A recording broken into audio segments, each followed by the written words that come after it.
Hello guys, what's up karon? Natay bagong kabuang.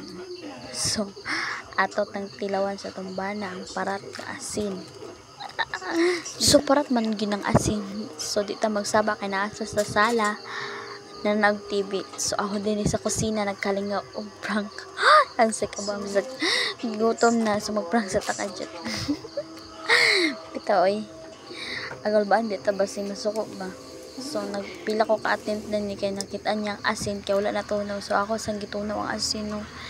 Samtang nagsige pa og patunaw init biagid kaayo. So dili ako sang kutaw-kutok sa kamot no para gid matunaw gid kay ang asin. So sige ko balik sa kalha kay para matunaw ang asin sa kainin. So tan-awa na din ang sunod.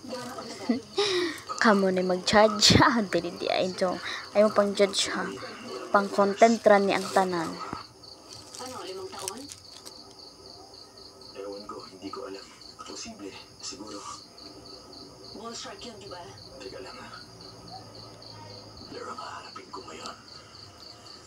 Swertehin sana. Ayos na.